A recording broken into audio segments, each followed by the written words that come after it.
Harker's tongue is tied.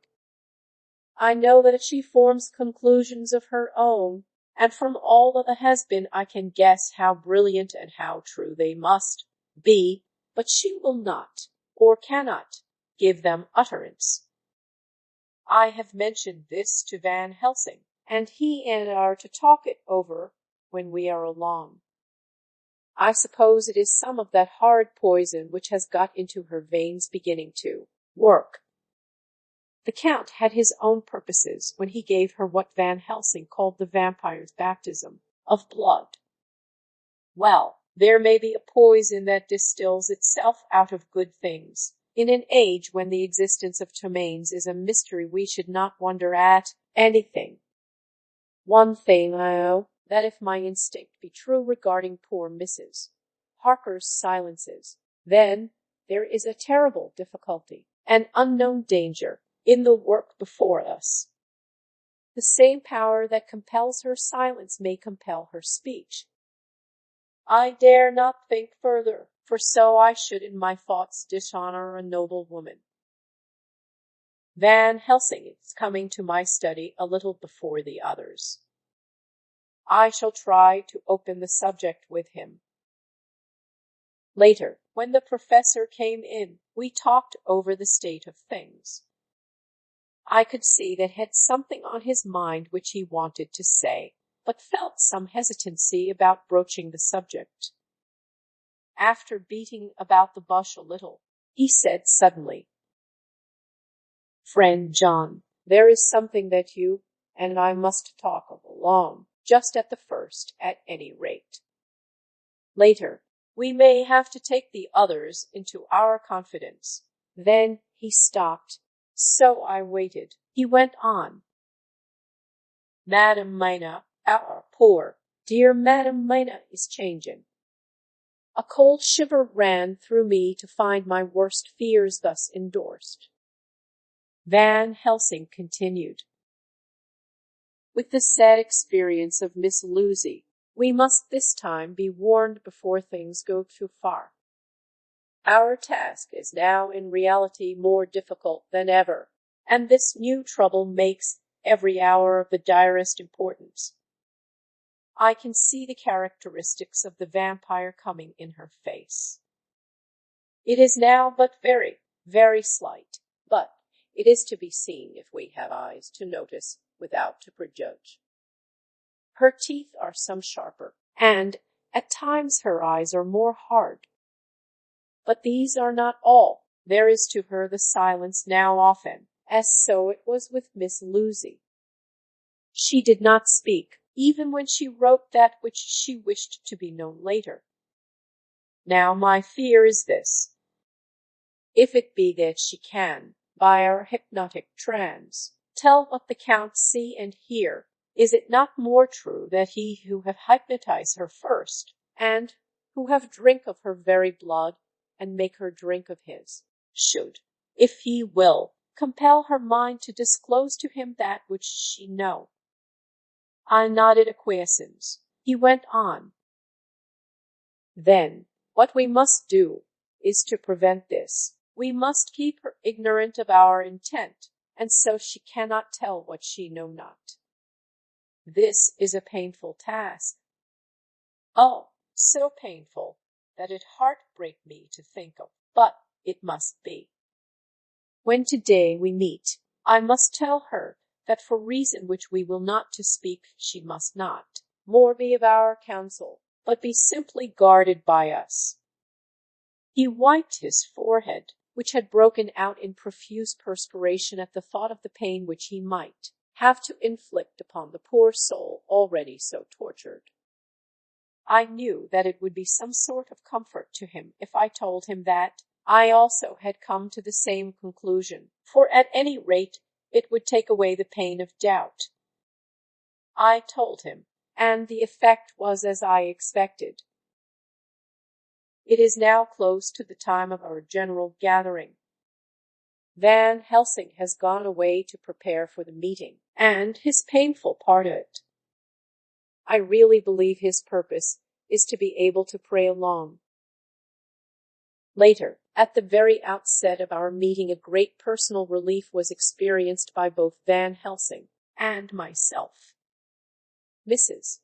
Harker had sent a message by her husband to say that she would not join us at present, as she thought it better that we should be free to discuss our movements without her presence to embarrass us.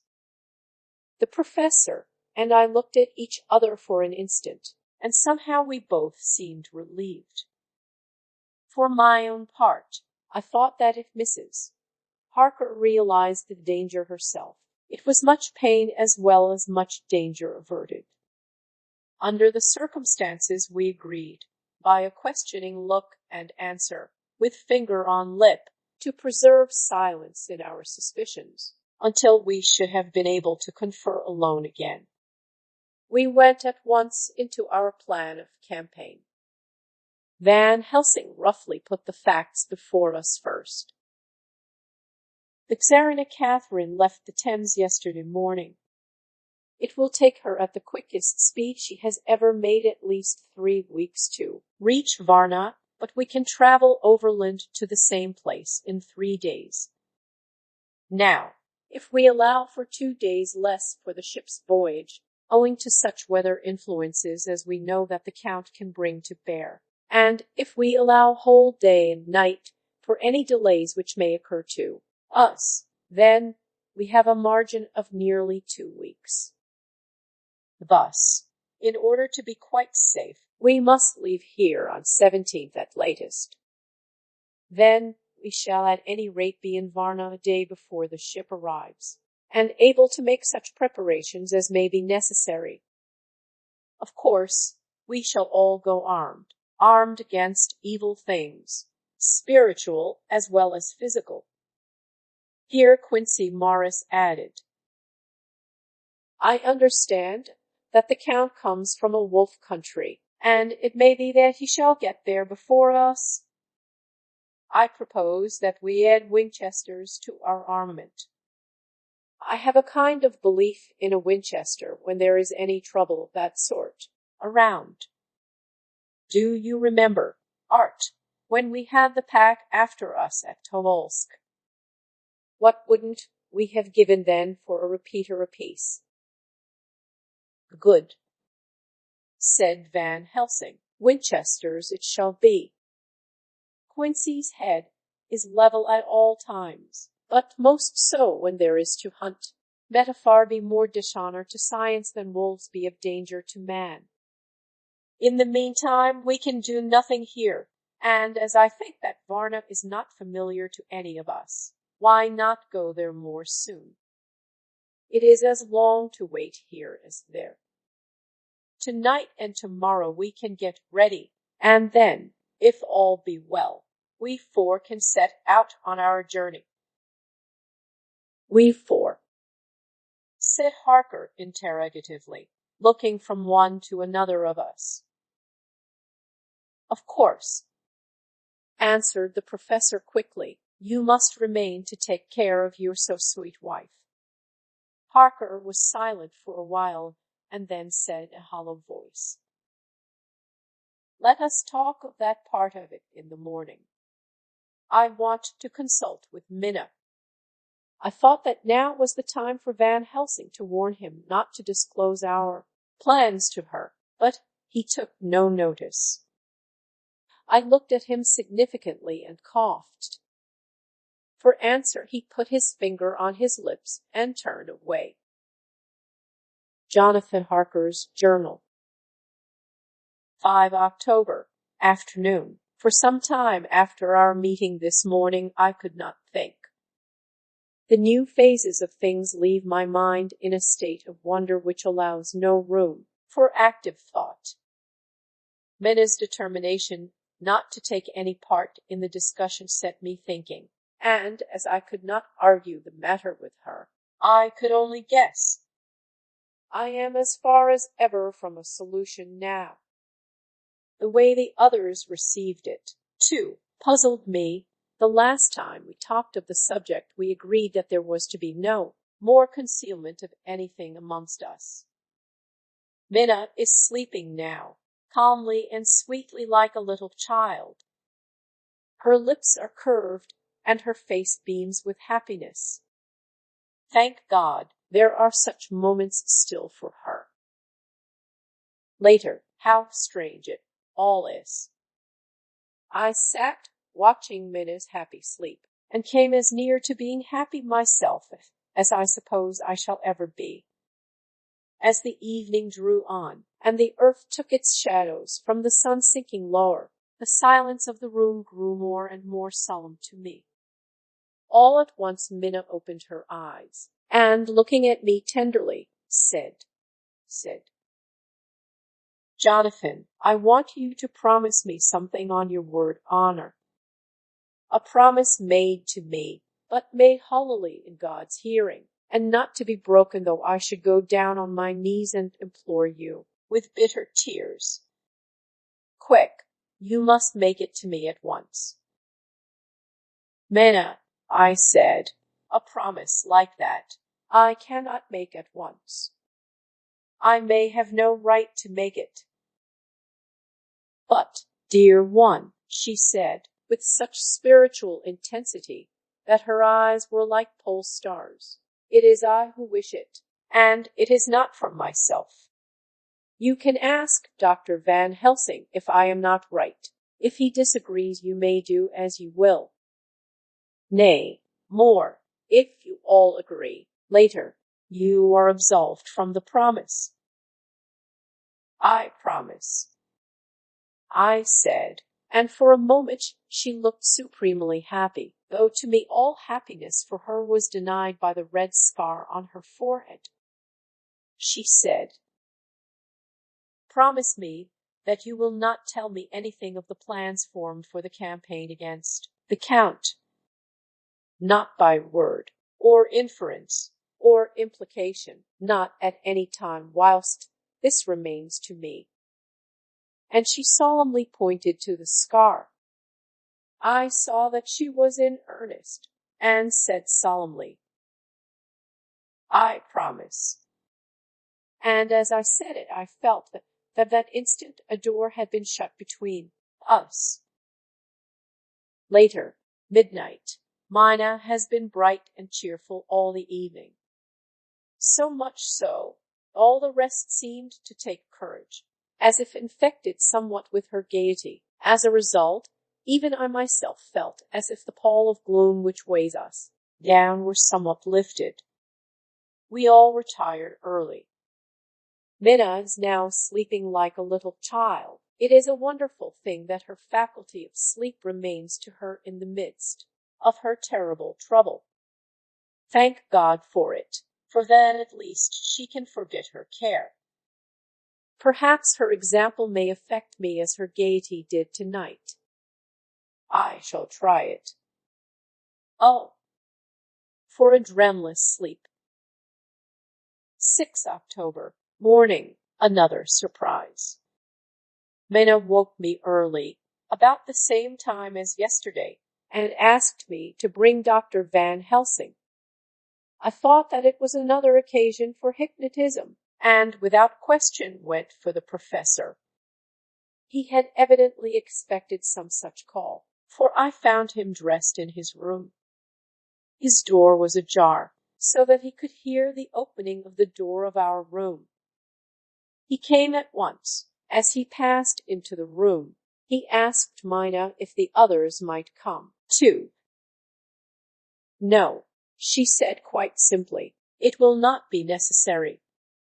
You can tell them just as well. I must go with you on your journey.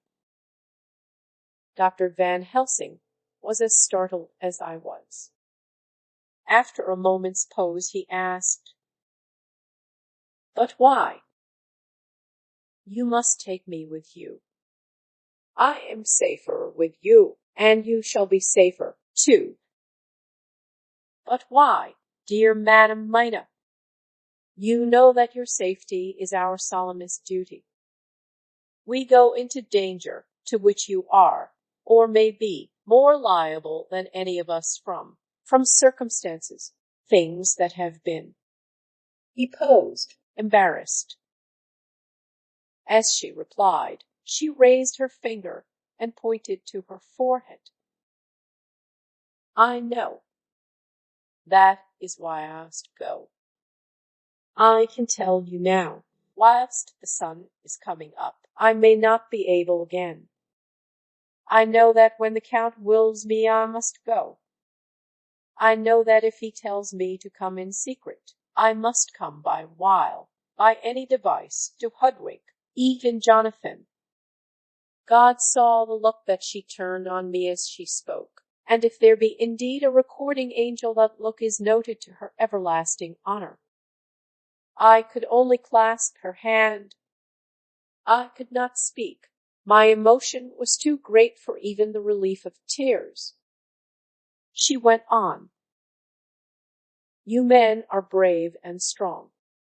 You're strong in your numbers, for you can defy that which would break down the human endurance of one who had to guard alone.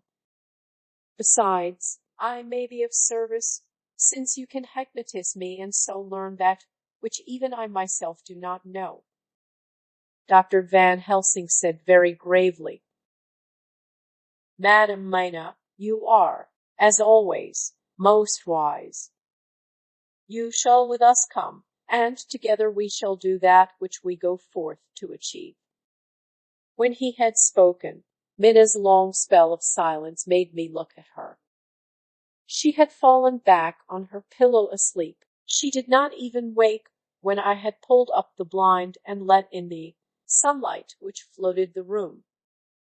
Van Helsing motioned to me to come with him quietly. We went to his room, and within a minute Lord Godalming, Dr. Seward, and Mr. Morris were with us also. He told them what Mina had said, and went on.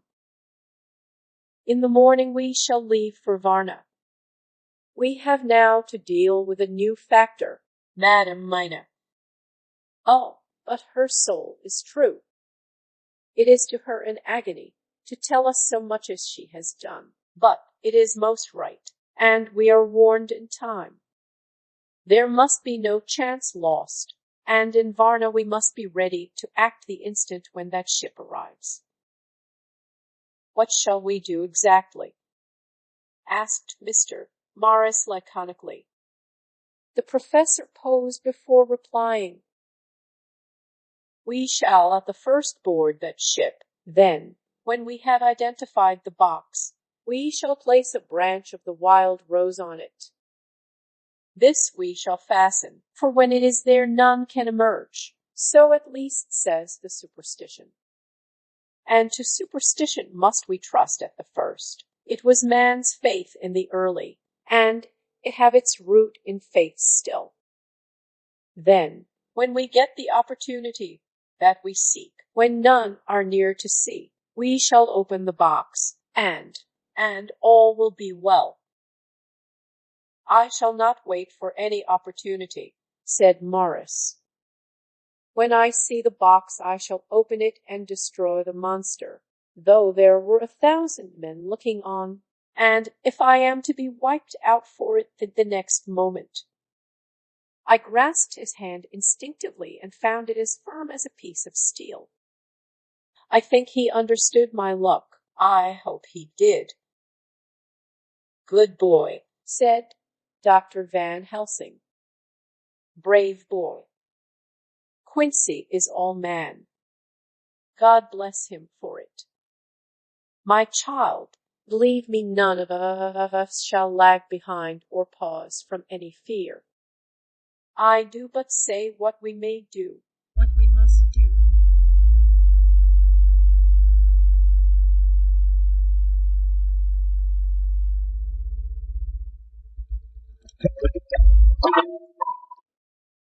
But, indeed, we cannot say what we shall do. There are so many things which may happen, and their ways and their ends are so various that until the moment we may not say. We shall all be armed, in all ways, and when the time for the end has come, our efforts shall not be lack. Now let us today put all our affairs in order. Let all things which touch on others dear to us, and who on us depend, be complete, for none of us can tell what, or when, or how, the end may be. As for me, my own affairs are regulate, and as I have nothing else to do, I shall go make arrangements for the travel. I shall have all tickets and so forth for our journey. There was nothing further to be said, and we parted. I shall now settle up all my affairs of earth, and be ready for whatever may come later. It is all done. My will is made, and all complete.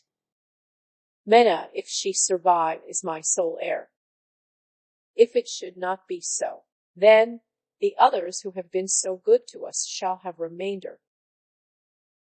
It is now drawing towards sunset. Mena's uneasiness calls my attention to it. I am sure that there is something on her mind which the time of exact sunset will reveal. These occasions are becoming harrowing times for us all, for each sunrise and sunset opens up some new danger, some new pain, which, however, may in God's will be means to a good end. I write all these things in the diary, since my darling must not hear them now, but if it may be, if she can see them again, they shall be ready. She is calling to me. End of chapter. Thank you for listening.